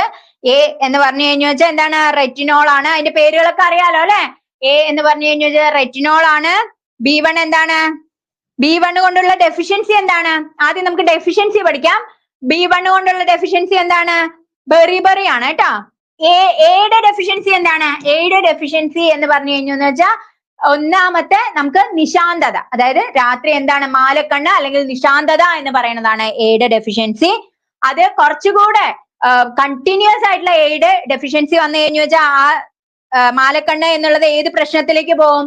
സിറോഫ്താൽമിയയിലേക്ക് പോകും. ഓക്കെ. അപ്പൊ വൈറ്റമിൻ എയുടെയിൽ നമ്മൾ 2 എണ്ണം പഠിക്കണം. ഒന്ന് മാലക്കണ്ണ് അല്ലെങ്കിൽ നിശാന്തത, പിന്നെ അത് ഏത് തലത്തിലേക്ക് പോകും? സിറോഫ്താൽമിയ കേട്ടോ. കണ്ടിന്യൂസ് ഡെഫിഷ്യൻസി, അതായത് വൈറ്റമിൻ എയുടെ കണ്ടിന്യൂസ് ആയിട്ടുള്ള ഡെഫിഷ്യൻസി വന്നു കഴിഞ്ഞു വെച്ചാൽ അത് എവിടേക്കാണ് കൊണ്ടുപോവുക? നമ്മളെ സിറോഫ്താൽമിയ എന്നുള്ള അവസ്ഥയിലേക്കാണ് കൊണ്ടുപോവുക. അപ്പൊ എയുടെ 2 കാര്യങ്ങൾ നമ്മൾ പഠിച്ചു. അടുത്തത് B1 ആണ്, ബെറിബറി. ഓക്കെ. B1 ബെറിബറി ആണ്. B3 നമ്മൾ പറഞ്ഞു പെലഗ്ര ആണ് B3 എന്ന് പറയുന്നത്. ഇനി അതേപോലെ തന്നെ എന്താണ്? B9 എന്താണ്? മെഗലോബ്ലാസ്റ്റിക് അനീമിയ ആണ് കേട്ടോ. B9 megaloblastic anaemia. അതേപോലെ പെർനീഷ്യസ് അനീമിയ ആണ് എന്ത്? B12. ഓക്കെ. മെഗലോബ്ലാസ്റ്റിക് 2 അനീമിയയും ചിലപ്പോൾ മാറി മാറി ചോദിക്കാം. പെർനീഷ്യസ് അനീമിയ ഉണ്ടാക്കുന്നത് B12 ആണ്. ഏതിന്റെ ഡെഫിഷ്യൻസി ആണ് പെർനീഷ്യസ് അനീമിയക്ക് കാരണം എന്ന് ചോദിച്ചു വെച്ചാൽ B12ഉം. മെഗലോബ്ലാസ്റ്റിക് അനീമിയക്ക് കാരണം B9 ആണ് കേട്ടോ. B9 folic acid. B9 എന്താണ്? ഫോളിക് ആസിഡ് ആണ്. B12 എന്താണ്? സൈനോകൊബാലമിൻ ആണ്. ഓക്കെ. പെർനീഷ്യസ് അനീമിയക്ക് കാരണം B12, മെഗലോബ്ലാസ്റ്റിക് അനീമിയക്ക് കാരണം B9. ഇനി ബയോട്ടിൻ അല്ലെങ്കിൽ ജീവകം H എന്നൊക്കെ അറിയപ്പെടുന്നത് ഏതിനെയാണ്? നമ്മുടെ B7 ആണ് ജീവകം H അല്ലെങ്കിൽ ബയോട്ടിൻ എന്നൊക്കെ അറിയപ്പെടുന്നത്. ജീവകം H അല്ലെങ്കിൽ ബയോട്ടിൻ എന്നൊക്കെ അറിയപ്പെടുന്നത് എന്താണ്? B7 ആണ് കേട്ടോ. B7 ബയോട്ടിൻ അല്ലെങ്കിൽ H എന്നൊക്കെ അറിയപ്പെടുന്നു. അതേപോലെ തന്നെ E ആണെങ്കിലോ അതുപോലെ ഡിയും സിയും ഒക്കെ റെഗുലർ ആയിട്ട് ചോദിക്കുന്നതാണ്. സിയുടെ ഡെഫിഷ്യൻസി കൊണ്ടുണ്ടാവുന്നത് സ്കർവി ആണ് കേട്ടോ. സിയുടെ ഡെഫിഷ്യൻസി കൊണ്ടുണ്ടാവുന്നത് സ്കർവി ആണ്. അതുപോലെ തന്നെ ഡിയുടെ ഡെഫിഷ്യൻസി കൊണ്ട് കണ അല്ലെങ്കിൽ റിക്കറ്റ്സ് ആണ് ഉണ്ടാവുന്നത്. കണ അല്ലെങ്കിൽ റിക്കറ്റ്സ് ആണ് ഉണ്ടാവുന്നത്. ഓക്കെ അല്ലെ? പിന്നെ ഇ ആണ് വന്ധ്യത അല്ലെ? ആന്റി സ്റ്റെറിലിറ്റി ഹോർമോൺ എന്നും കൂടെ അറിയപ്പെടുന്നു വന്ധ്യത. ഇ കൊണ്ട് എന്താണ് വന്ധ്യത ഉണ്ടാവുന്നുണ്ട്. കെ ആണെങ്കിൽ ഹീമോഫീലിയ. ഓക്കെ, കെ ആണെങ്കിൽ ഹീമോഫീലിയ. അതുപോലെ മാംസ്യത്തിന്റെ ഡെഫിഷ്യൻസി വരുമ്പോഴാണ്, നമുക്ക് പ്രോട്ടീൻ ഡെഫിഷ്യൻസി വരുമ്പോഴാണ് ഏതൊക്കെ ക്വാഷിയോക്കറും മറാസ്മസും ഉണ്ടാവുന്നത്. ഓക്കെ അല്ലെ? ആ കാര്യങ്ങളൊക്കെ എന്ത് ചെയ്യണം, അവിടെ പഠിച്ച് വെക്കും. റിക്കറ്റ്സ് അതുപോലെ തന്നെ സ്കർവി ഒക്കെ എപ്പോഴും എന്ത് ചെയ്യണം, ഓർമ്മയിൽ ഉണ്ടാവണം. അതൊക്കെ എപ്പോഴും റിപ്പീറ്റഡ് ആയിട്ട് ചോദിക്കുന്ന കാര്യങ്ങളാണ് കേട്ടോ. ക്ലിയർ ആയോ?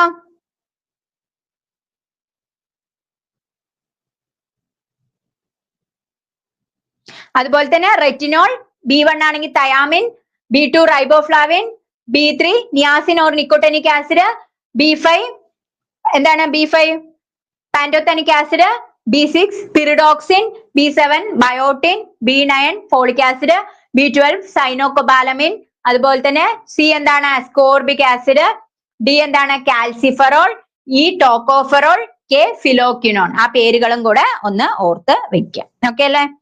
അത് എല്ലാവർക്കും അറിയുന്ന കാര്യങ്ങൾ തന്നെയായിരിക്കും എന്ന് വിചാരിക്കണു. അറിയില്ലെങ്കിൽ ജസ്റ്റ് നോക്കുക. എന്താണ് B1 എന്താണ് എന്നുള്ള ആ സയന്റിഫിക് ആയിട്ടുള്ള പേരും കൂടെ. അസ്കോർബിക് ആസിഡ് ഒക്കെ ചോദിക്കാം. അസ്കോർബിക് ആസിഡ് താഴെ പറയുന്നവയിൽ ഏത് വൈറ്റമിൻ ആണ് എന്ന് ചോദിച്ചു വെച്ചാൽ സി എന്നുള്ള കാര്യമൊക്കെ അറിയാം. ഓക്കെ,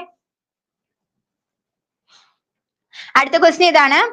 അറ്റോമിക സംഖ്യ 23 മൂലകം ആവർത്തന പട്ടികയിൽ ഏത് ബ്ലോക്കിൽ പെടും? SPDF എന്ന് പറഞ്ഞ 4 ബ്ലോക്ക് ഉണ്ട് അല്ലെ? അതിൽ ഏത് ബ്ലോക്കിലാണ് അറ്റോമിക നമ്പർ 23 മൂലകം ആവർത്തന പട്ടികയിൽ പെടുക? ഡി ബ്ലോക്ക് അല്ലെ? ഡി ബ്ലോക്കിലാണ് പെടുക. അതായത് 23 ആണ്. അപ്പൊ നമുക്ക് സബ്ഷെൽ ഇലക്ട്രോണിക് കോൺഫിഗറേഷൻ ജസ്റ്റ് ഒന്ന് എഴുതി നോക്കാം. 1s2 2s2 2p6 3s2 3p6 4s2 എത്ര എണ്ണായി? 20 എണ്ണായി. ഇനി 3 എണ്ണാണുള്ളത് അല്ലെ? 3d 3 ഡിയിൽ അവസാനിച്ചു. ഡിയിൽ അവസാനിച്ചാൽ ഏത് എലമെന്റ് ആണ്? ഡി ബ്ലോക്ക് എലമെന്റ് ആണ്. അവിടെ 21 മാത്രമാണ് നമുക്കൊന്ന് എന്താണ് ഒരു വ്യത്യസ്ത രീതിയിൽ സ്കാൻഡിയം മാത്രമാണ് നമ്മൾ എന്തിൽ എഴുതുന്നത്? ഒരു ഡിഫറെന്റ് ആയിട്ട് എഴുതുന്നത് അല്ലെ? ഡി ബ്ലോക്ക് എലമെന്റ് ആണെങ്കിൽ നമ്മൾ അവസാനിപ്പിക്കുന്നത് ഏതിലാണ്? എസിലാണ് അവസാനിപ്പിക്കുക. ഓക്കെ, 4s1 എന്നുള്ള നിലയിലേക്കാണ് അത് അവസാനിപ്പിക്കുക. അവിടെ 21 മാത്രമേ ശ്രദ്ധിക്കേണ്ട കാര്യമുള്ളൂ, സ്കാൻഡിയം. ഓക്കെ, അതേപോലെ തന്നെ ഏതിന്റെ പഠിക്കണം?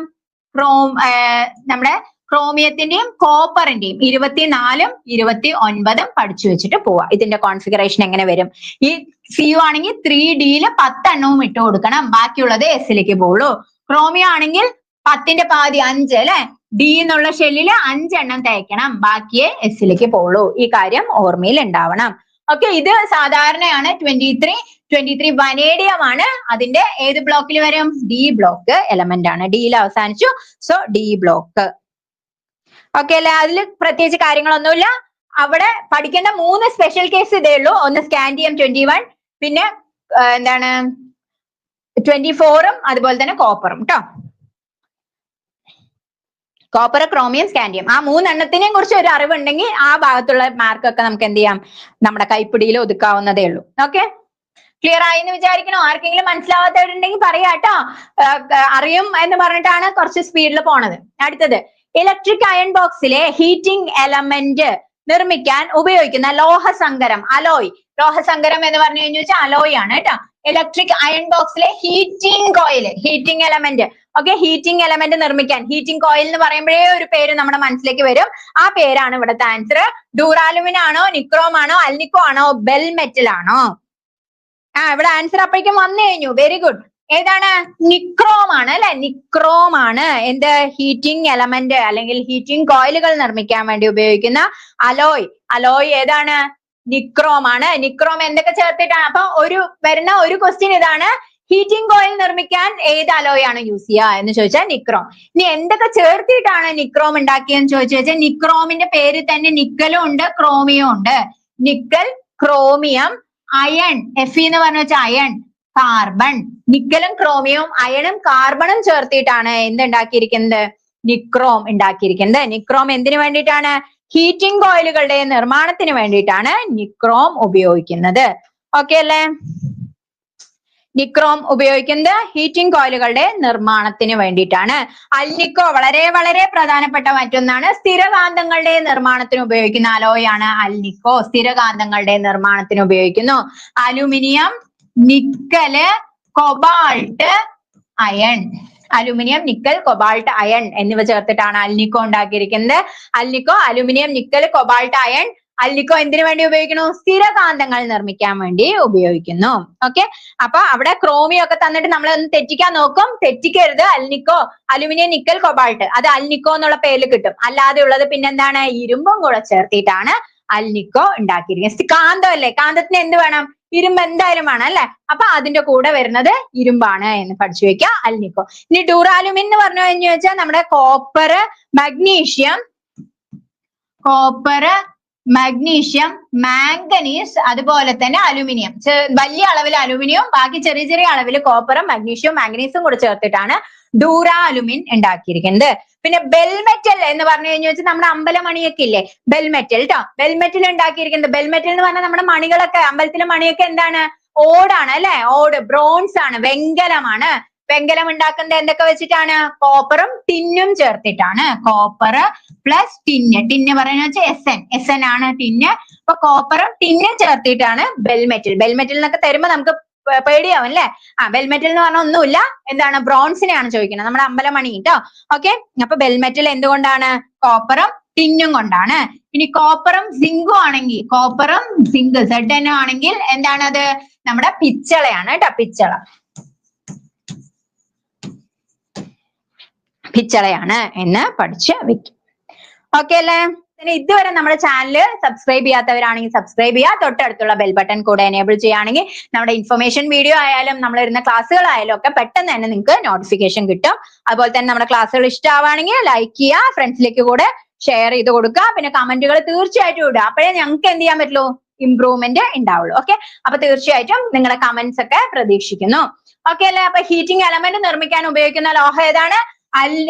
നിക്രോം ആണ് കേട്ടോ. നിക്രോം ആണ് ഹീറ്റിംഗ് കോയിലിന്റെ നിർമ്മാണം.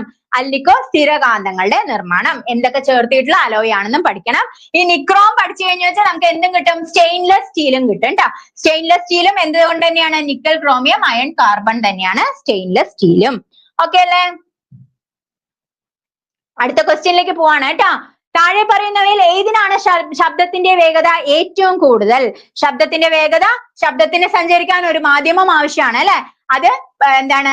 ഗ്യാസിൽ, അതായത് എയറിലാണോ വാട്ടറിലാണോ അത് ഖരത്തിലാണോ ഏറ്റവും കൂടുതൽ സൗണ്ട് കേൾക്കുക? ഖരത്തിലാണ്. സോ ഏതിലാണ് ശബ്ദത്തിന്റെ വേഗത ഏറ്റവും കൂടുതൽ? വായുവിലാണോ, ശൂന്യതയിലാണോ, വെള്ളത്തിലാണോ, സ്റ്റീലിലാണോ? ഖരപദാർത്ഥമാണ് അല്ലെ. അതുകൊണ്ട് തന്നെ ഏതാണ് ആൻസർ? സ്റ്റീലാണ് ആൻസർ ആയിട്ട് വരിക. ശൂന്യതയിൽ കൂടെ എന്തിന് സഞ്ചരിക്കാൻ പറ്റില്ല? നമ്മുടെ സൗണ്ടിന് പ്രൊപ്പഗേറ്റ് ചെയ്യണമെങ്കിൽ എന്ത് വേണം? ഒരു മാധ്യമം വേണം. ഒരു മീഡിയം ഉണ്ടെങ്കിൽ മാത്രമേ എന്ത് ചെയ്യുള്ളൂ? സൗണ്ട് പറ്റുള്ളൂ. നമ്മുടെ സുനിത വില്യംസ് ഒക്കെ പോകുമ്പോ അവിടെ സൗണ്ട് കേൾക്കില്ല അല്ലെ. അവരെന്താണ്? റേഡിയോ വേവ്സ് ഉപയോഗിച്ചിട്ടുള്ള, റേഡിയോ തരംഗങ്ങൾ ഉപയോഗിച്ചിട്ടാണ് അവർ പരസ്പരം കമ്മ്യൂണിക്കേഷൻ നടത്തുന്നത്. അവിടെ എന്തില്ല? ഒരു മാധ്യമത്തിന്റെ സഹായം ഇല്ല. വായുവിൽ ഏറ്റവും കുറവാണ് ഇതിന്റെ വേഗത, വെള്ളത്തിൽ കുറച്ചും കൂടെ കൂടും.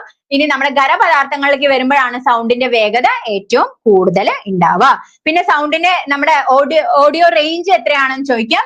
അത് 20 ഹെർട്സ് ടു 20 കിലോ ഹെർട്സ്. അല്ലെങ്കിൽ ഇങ്ങനെ ഒരു രീതിക്ക് വരാം. 20 ഹെർട്സ് എഴുതിയ ആൻസർ ദയവ് ചെയ്ത് എഴുതരുത്. ഒന്നില് ഹെർട്സും ഒന്നില് കിലോ ഹെർട്സും ആണെങ്കിൽ നമുക്ക് 20 എഴുതാം. അല്ലെങ്കിൽ ഉണ്ടാവുന്നത് 20 ഹെർട്സ് ടു 20,000 ഹെർട്സ്. ഓക്കെ, 20,000 ഉണ്ടെങ്കിൽ ആ ഹെർട്സിനെ എഴുതാൻ പറ്റുള്ളൂ. ഇവിടെ എപ്പോഴും നമ്മൾ തെറ്റിക്കണതാണ്. 20 ഹെർട്സ് എന്ന് വെച്ചാൽ വേഗം ചാടിക്കേറി നമ്മൾ ബബിൾ ചെയ്യുന്ന ഒരു സ്വഭാവം നമുക്കുണ്ട്. അത് മാറ്റണം.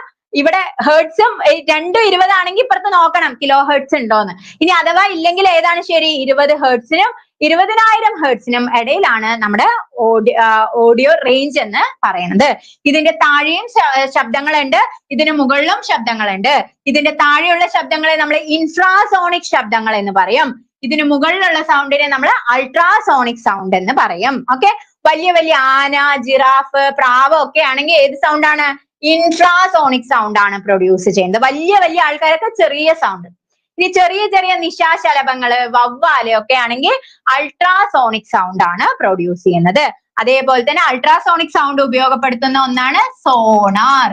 Okay, sound navigation and ranging, sonar. Okay, അതേപോലെ തന്നെ അൾട്രാസൗണ്ട് സ്കാനിങ് ഒക്കെ ഉണ്ട് അല്ലെ, നമ്മുടെ ഓരോരോ അസുഖങ്ങൾ കണ്ടെത്താനൊക്കെ സഹായിക്കുന്നത് അൾട്രാസൗണ്ട് സ്കാനിങ് ആണ്. ഇത്രയും എന്തിനെ കുറിച്ച് പഠിച്ചു വെക്കണം? ശബ്ദം എന്നുള്ള ചാപ്റ്ററുമായിട്ട് ബന്ധപ്പെട്ടിട്ട് പഠിക്കണം. ക്ലിയർ ആയി എന്ന് വിചാരിക്കണു. ക്ലിയർ ആയോ? മനസ്സിലാവുണ്ടോ പറയണത്? ISROയുടെ മൂന്നാമത്തെ ചാന്ദ്രദൗത്യമായ ചന്ദ്രയാൻ 3 ചന്ദ്രനിൽ ഇറങ്ങിയതാണ് കേട്ടോ. എന്താണ്? ലാൻഡ് ചെയ്തതാണ് ചോദിക്കുന്നത്. ISROയുടെ മൂന്നാമത്തെ ചാന്ദ്രദൗത്യമായ ചന്ദ്രയാൻ 3 ചന്ദ്രനിൽ ഇറങ്ങിയത് 2023 ജൂലൈ 14 ആണോ, ഓഗസ്റ്റ് 23 ആണോ, സെപ്റ്റംബർ 15 ആണോ, ഓഗസ്റ്റ് 30 ആണോ? ഏതാണ്? ലാൻഡ് ചെയ്തതാണ് 2023 ഓഗസ്റ്റ് 30 ആണ് കേട്ടോ. നമ്മൾ സതീഷ് ധവാൻ സ്പേസ് സെന്ററിൽ നിന്ന് പറഞ്ഞയച്ചത് എപ്പോഴാണ്? 2023 ജൂലൈ 14. ഇത് നമ്മൾ സതീഷ് ധവാൻ സ്പേസ് സെന്റർ ശ്രീഹരിക്കോട്ടയിൽ നിന്ന് ഇതിനെ വിക്ഷേപിച്ചതാണ് 2023 ജൂലൈ 14. അതല്ല നമ്മുടെ ക്വസ്റ്റ്യൻ. ചന്ദ്രയാൻ 3 ചന്ദ്രനിൽ ഇറങ്ങിയതാണ് ചോദിച്ചിരിക്കുന്നത് 2023 ഓഗസ്റ്റ് 30-നാണ്. ഇവിടെ നമ്മൾ എന്തൊക്കെ പഠിച്ചു വെക്കണം? അതിന്റെ ലാൻഡർ ഏതാണ്, റോവർ ഏതാണ് എന്നൊക്കെ പഠിക്കണം. വിക്രം ആണ് ലാൻഡർ, പ്രഖ്യാൻ ആണ് റോവർ. ഓക്കെ, അപ്പൊ lander Vikram, rover Pragyan. Okay, Satish Dhawan space സെന്ററിലാണ്. LVM-3 ആണ് അതിനുവേണ്ടി ഉപയോഗിച്ച വിക്ഷേപണ വാഹനം. അറ്റ്ലീസ്റ്റ് എന്ത് ചെയ്യണം? ഇത്രയെങ്കിലും ഡീറ്റെയിൽസ് നമുക്ക് ചന്ദ്രയാൻ 3-നെ കുറിച്ച് ഉണ്ടാവണം. ഇനി കൂടുതലായിട്ട് ചോദിച്ചു കഴിഞ്ഞു എന്ന് വെച്ചാൽ എന്താണ്, നമുക്ക് ചിലപ്പോ അറിയില്ലായിരിക്കാം. പക്ഷെ ബേസിക് ആയിട്ട് എന്ത് വേണം? ഇത്രയെങ്കിലും കാര്യങ്ങൾ അറിയണം. ഇത് നമ്മൾ വിക്ഷേപിച്ചത്, ഇത് ചന്ദ്രനിൽ എത്തിയത്, അതുപോലെ തന്നെ റോവർ ഏതാണ്? പ്രഖ്യാനാണ്. ലാൻഡർ ഏതാണ്? വിക്രമാണ്. അതുപോലെ തന്നെ ശ്രീഹരിക്കോട്ടയിൽ നിന്നാണ്. LVM-3 ആണ് അതിന്റെ വാഹനം ട്ടോ, വിക്ഷേപണ വാഹനം. ഓക്കെ അല്ലെ? കുറച്ച് ഡീറ്റെയിൽസ് എന്ത് ചെയ്യാ? പഠിച്ചു വെക്കുക. കാരണം ചന്ദ്രയാൻ 4 ഒന്നും ഇല്ല. അപ്പൊ 3 തന്നെ വേണമെങ്കിൽ നമുക്ക് എന്ത് ചെയ്യാം? ഒരു ക്വസ്റ്റ്യൻ എടുത്ത് ഇടാം. ഓക്കെ, നിങ്ങളുടെ സിലബസിൽ പറയണതും കൊണ്ട് അതുകൊണ്ട് എന്ത് ചെയ്യാം? നമുക്ക് വരാനുള്ള സാധ്യതയുണ്ട്. ജസ്റ്റ് ഒന്ന് പഠിച്ചു വെക്കുക കേട്ടോ. ഓക്കെ അല്ലേ? അടുത്ത ക്വസ്റ്റ്യൻ. അപകടത്തിൽ ഒരു വ്യക്തിയുടെ സെറിബെല്ലത്തിന് തകരാറ് സംഭവിച്ചു. ഇത് ആ വ്യക്തിയെ എങ്ങനെ ബാധിക്കും?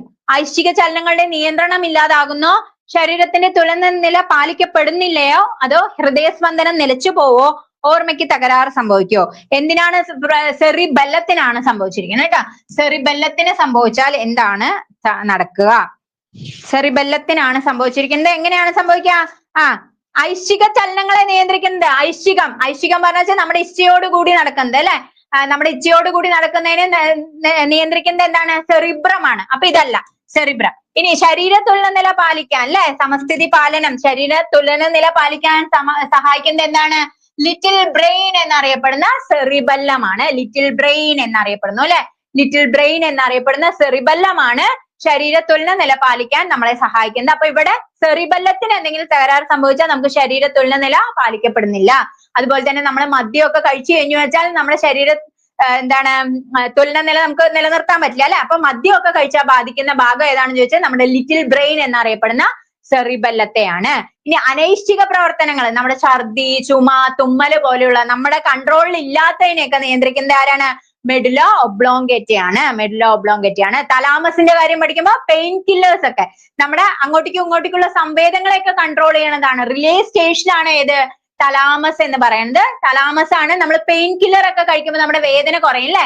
വേദന സംഹാരികളൊക്കെ കഴിക്കുമ്പോൾ ഏത് ഭാഗമാണ് പ്രവർത്തിക്കുന്നതെന്ന് ചോദിച്ചു വെച്ചാൽ തലാമസ് ആണ്. ഇനി നമ്മുടെ ഹൈപ്പോതലാമസ് എന്താണ്? ഹൈപ്പോതലാമസ് നമ്മുടെ ലൈംഗികാസക്തി അങ്ങനെയുള്ള കാര്യങ്ങളൊക്കെ കൺട്രോൾ ചെയ്യണത് ഏതാണ്? ഹൈപ്പോതലാമസ് ആണ്. ആ കാര്യങ്ങളൊക്കെ നമ്മുടെ SCERT ബുക്കിൽ വളരെ ക്ലിയർ ആയിട്ട് പഠിച്ചിട്ടുണ്ട്, പറയുന്നുണ്ട്. അതൊക്കെ വായിക്കണം. ഐച്ഛിക പ്രവർത്തനങ്ങളാണെങ്കിൽ ഏതാണ്? സെറിബ്രം. അനൈച്ഛികമാണെങ്കിൽ മെഡുല ഒബ്ലോങ്കേറ്റ. ശരീര തുലന നില പാലിക്കുന്നതും മദ്യത്തിന്റെ കാര്യവും ലിറ്റിൽ ബ്രെയിൻ എന്നറിയപ്പെടുന്നതും ഒക്കെ വന്നു വെച്ചാൽ സെറിബെല്ലം. തലാമസിന്റെ കാര്യത്തിൽ വരുമ്പോൾ നമ്മുടെ റിലേ സ്റ്റേഷൻ എന്നോ അല്ലെങ്കിൽ നമ്മുടെ പെയിൻ കില്ലർ ഒക്കെ കഴിക്കുമ്പോൾ ഉള്ളതോ ഒക്കെ വന്നു കഴിഞ്ഞു വെച്ചാൽ എന്താണ്? അതൊക്കെ വന്നു കഴിഞ്ഞു എന്ന് വെച്ചാൽ എന്താണ്? നമുക്ക് തലാമസ് എഴുതണം. ഓക്കെ അല്ലെ? പിന്നെ ഒരു ചെറിയ ചേഞ്ച് ഉണ്ട്. ഓഗസ്റ്റ് 23 കേട്ടോ, 30 അല്ല. Okay, August 23 Chandrayaan. അവിടെ ഒരു ചെറിയ ചേഞ്ച് വന്നിട്ടുണ്ട്. ഓഗസ്റ്റ് 23. ഇവിടെ ഉണ്ട് ഓഗസ്റ്റ് 23. സോറി, ഇവിടെ വന്ന പ്രശ്നമാണ് കേട്ടോ. 2023 ഓഗസ്റ്റ് 23 30 ആൻസറിൽ ഒരു ചെറിയ പെശക് വന്നതാ കേട്ടോ. അപ്പൊ പഠിച്ചു വെക്കുക, 2023 ഓഗസ്റ്റ് 23 ആൻസർ വരുന്നത്. ഓക്കെ, അപ്പൊ സോറി, പഠിച്ചു വെക്കുക. ചന്ദ്രയാന്റെ 2023 ഓഗസ്റ്റ് 23 കേട്ടോ. 23 എന്നുള്ള കാര്യം ആലോചിച്ചാൽ മതി. ഓക്കെ, ഓഗസ്റ്റ് കണ്ടു, നമ്മൾ കയറി കർപ്പിച്ചു. ഇതുപോലെ ആവരുത് എക്സാം കേട്ടോ. നമ്മുടെ LP-UPയിലേക്കുള്ള ലോങ് ബാച്ച്, യോധ ബാച്ച് നമ്മൾ സ്റ്റാർട്ട് ചെയ്തിട്ടുണ്ട്. അപ്പൊ താല്പര്യമുള്ളവര് കേട്ടതിന്റെ ഒപ്പം തന്നെ എന്ത് ചെയ്യാ, LP-UPക്കും വേണ്ടി പഠിച്ചു തുടങ്ങിക്കോളാം. അപ്പൊ താല്പര്യമുള്ളവര് 9446537080 കോൺടാക്ട് ചെയ്യുക. ക്ലാസ് നമുക്ക് റെക്കോർഡഡ് ക്ലാസ്സുകളായിട്ടാണ് നമുക്ക് ലഭിക്കുന്നത്. ലൈവ് ക്ലാസ്സസ് ഉണ്ട്, അതുപോലെ തന്നെ സിസ്റ്റമാറ്റിക് ആയിട്ടുള്ള ഒരു സ്റ്റഡി പ്ലാൻ ഉണ്ട്, ഡെയിലി ടൈം ടേബിൾ ഉണ്ട്, വീക്ക്ലി റിവിഷൻ, മന്ത്ലി, അതുപോലെ തന്നെ മോക്ക് ടെസ്റ്റുകൾ, 50-ലധികം മോഡൽ എക്സാമുകളാണ് നമുക്ക് കിട്ടുക. PYQ ഡിസ്കഷൻ ഉണ്ട്, പേഴ്സണൽ മെന്റേഴ്സിന്റെ ഹെൽപ്പ് ഉണ്ടാവും, ഫോളോ അപ്പ് ഉണ്ടാവും. തീർച്ചയായിട്ടും എന്ത് ചെയ്യുക, യൂസ് ചെയ്യുക കേട്ടോ. ഓക്കെ, ഇതൊക്കെയാണ് അതിന്റെ ഫീച്ചേഴ്സ്. SCRT NCRT ഒക്കെ കണ്ടന്റുകൾ നമുക്ക് എന്ത് ചെയ്യും, ഈ കോഴ്സിലൂടെ നമ്മുടെ കയ്യിൽ PDF രൂപത്തിൽ നമുക്ക് കിട്ടും. ഓക്കെ, അടുത്ത ക്വസ്റ്റ്യൻ, ശരിയായ ജോഡി കണ്ടെത്തുക. ജൈവ വൈവിധ്യം എന്ന പദം ആദ്യമായി ഉപയോഗിച്ചു ആരാണ്? വാൾട്ടർ ജി റോസൺ ആണ് എന്ന് പറഞ്ഞിട്ടുണ്ട്. ജീവശാസ്ത്രത്തിന്റെ പിതാവ് ജോൺ റേ. സ്പീഷീസ് എന്ന പദം ആദ്യമായി ഉപയോഗിച്ചത് അരിസ്റ്റോട്ടിൽ. വർഗീകരണ ശാസ്ത്രത്തിന്റെ പിതാവ് ചരകൻ എന്നാണ് പറഞ്ഞിരിക്കുന്നത്. അപ്പൊ ഇതിൽ ശരിയായതാണ് കണ്ടുപിടിക്കാൻ പറഞ്ഞിരിക്കുന്നത്. ഏതാണ് ശരിയായത്?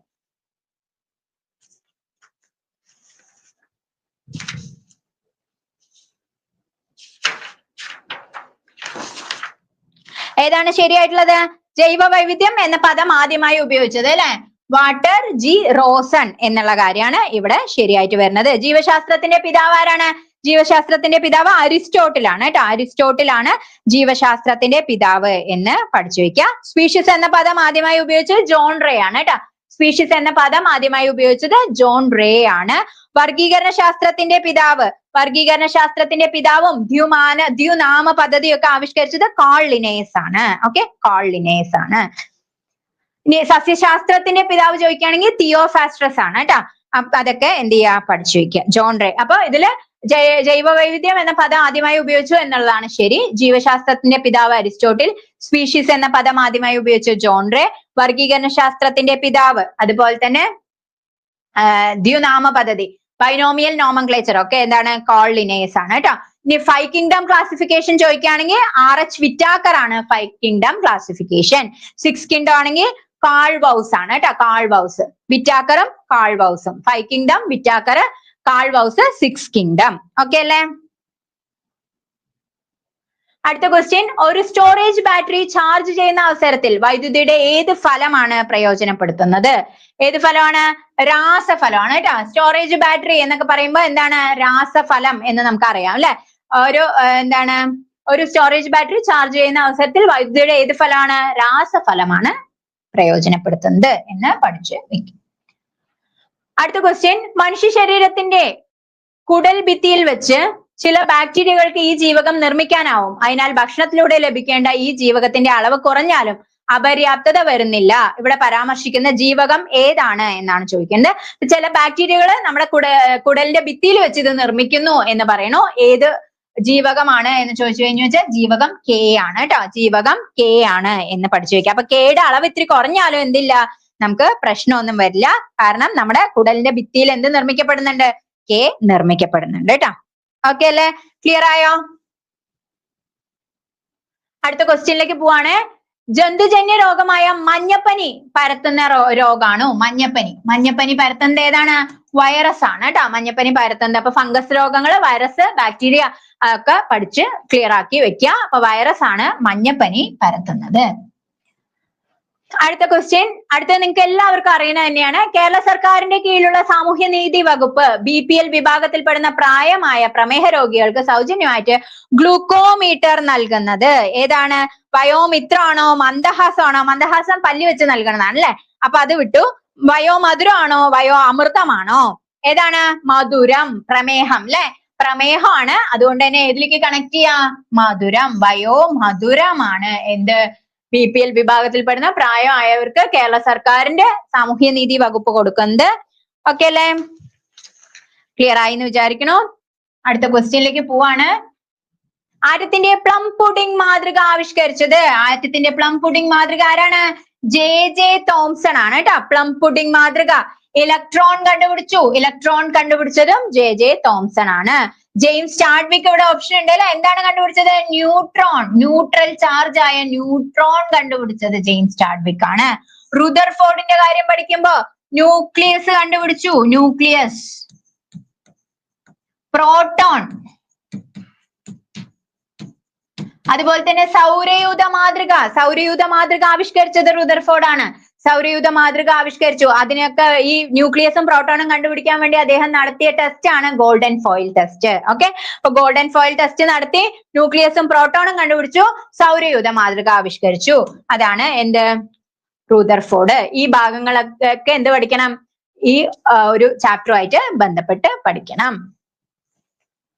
ഓക്കെ, അപ്പൊ നമ്മുടെ റിസൾട്ടുകളാണ് ഇത്. ആകർഷിപ്പിക്കുന്നതാണ് അല്ലെ. നല്ല നല്ല റിസൾട്ടുകൾ നിങ്ങൾക്ക് കാണാൻ കഴിയുന്നുണ്ട്. അടുത്തത് ഒന്ന് നിങ്ങളാവാൻ വേണ്ടിയിട്ട് എന്ത് ചെയ്യുക? തീർച്ചയായിട്ടും ഇപ്പൊ തന്നെ കേട്ടിട്ട് കഴിയുന്നതോട് കൂടി തന്നെ ഏതിലേക്ക് ജോയിൻ ചെയ്യുക? നമ്മുടെ LP UP ലോങ് ബാച്ചിലേക്ക് ജോയിൻ ചെയ്യുക കേട്ടോ. ഓരോ റിസൾട്ടും നോക്കൂ, നമുക്ക് എത്ര നല്ല നല്ല റിസൾട്ടുകളാണല്ലേ. അപ്പൊ നമുക്കും ഒന്ന് ഇപ്പൊ 5ാം റാങ്ക് 4ാം റാങ്ക് എന്നൊക്കെ കാണുമ്പോ നമുക്കും അതിലൊന്ന് ആവണം എന്നുണ്ടാവും അല്ലെ. അപ്പൊ തീർച്ചയായിട്ടും എന്ത് ചെയ്യും? നിങ്ങളെ സ്വപ്നം സാക്ഷാത്കരിക്കും. അപ്പൊ അതിനു വേണ്ടിയിട്ട് എന്ത് ചെയ്യുക? ജോയിൻ ചെയ്യുക.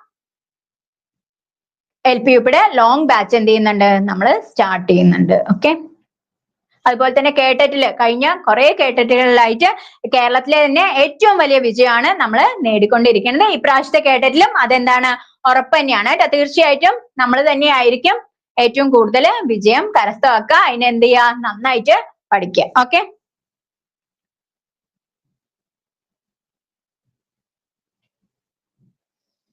അടുത്ത ക്വസ്റ്റ്യൻ, ചുവടെ കൊടുത്തവയിൽ നിന്ന് സദിശ അളവ് കണ്ടെത്തുക. സദിശ അളവ് കേട്ടോ, അളവ് ഉണ്ട്. സദിശ അളവ് കണ്ടെത്തുക. സദിശ അളവ് എന്ന് പറഞ്ഞു വെച്ചാൽ ദിശയും കൂടെ ചേർത്ത് പറയുന്ന അളവിനെയാണ് നമ്മൾ സദിശ അളവ് എന്ന് പറയാ. ദൂരം, വേഗം, സമയം ഒക്കെ എന്താണ്? അതിശ അളവിന് ഉദാഹരണമാണ്. പ്രവേഗം, ത്വരണം ഒക്കെയാണ് ഏതിന് ഉദാഹരണം? സദിശ അളവിന് ഉദാഹരണം. അപ്പൊ ഇവിടെ തന്നിട്ടുള്ളതിൽ ഏതാണ്? പ്രവേഗമാണ് ആൻസർ ആയിട്ട് വരുന്നത്. ഓക്കെ അല്ലെ? ക്ലിയർ ആയിട്ടുണ്ടാവും സദിശ അളവുകളും അതിശ അളവുകളും. അടുത്ത ക്വസ്റ്റ്യൻ, ഭക്ഷ്യ പദാർത്ഥങ്ങൾക്ക് മഞ്ഞ നിറം നൽകാൻ ഉപയോഗിക്കുന്ന രാസവസ്തു. ഭക്ഷണ പദാർത്ഥങ്ങൾക്ക് മഞ്ഞ നിറം നൽകാൻ ഉപയോഗിക്കുന്നത് ഏതാണ്? ടാർട്രസിൻ, മഞ്ഞ നിറം. ഇൻഡിഗോ കാർമൈൻ, ഏതാണ്? ഇൻഡിഗോ എന്ന് വരുമ്പോ തന്നെ നീല അല്ലെ, നീല. അതുപോലെ തന്നെ എറിത്രോസിൻ, ചുവപ്പ്. എറിത്രോസിൻ നൽകുന്ന നിറം എന്താണ്? ചുവപ്പ് നിറം. വാനിലിൻ ആണെങ്കിൽ നിറം അല്ല നൽകുന്നത് എന്താണ്? രുചി കൂട്ടാൻ, രുചി കൂട്ടാനാണ് വാനിലിൻ ചേർക്കുന്നത്. ഓക്കെ, അപ്പൊ ടാർട്രസിൻ മഞ്ഞ നിറം, ഇൻഡിഗോ എന്ന് കാണുമ്പോൾ തന്നെ നീല എഴുതുക, എറിത്രോസിൻ ചുവപ്പ്, വാനിലിൻ നിറം അല്ല നൽകുന്നത്, രുചി കൂട്ടാനാണ് സഹായിക്കുന്നത്. ഇതൊക്കെ നമ്മുടെ SCERT ആയിട്ട് ബന്ധപ്പെട്ട് വരുന്നതാണ് കേട്ടോ. ഓക്കെ, അപ്പൊ ഇത്രയാണ് നമ്മള് ക്വസ്റ്റ്യൻസ് ഡിസ്കസ് ചെയ്യണത്. മനസ്സിലായിട്ടുണ്ടാവും ക്ലാസ് എന്ന് വിചാരിക്കണു. നമ്മുടെ ചാനൽ ഇതുവരെ സബ്സ്ക്രൈബ് ചെയ്യാത്തവർ എന്ത് ചെയ്യാം? സബ്സ്ക്രൈബ് ചെയ്യുക കേട്ടോ. അതുപോലെ തന്നെ ക്ലാസ്സുകൾ ഇഷ്ടമാവുകയാണെങ്കിൽ ലൈക്ക് ചെയ്യുക. ഓക്കെ, അപ്പൊ താങ്ക് യു.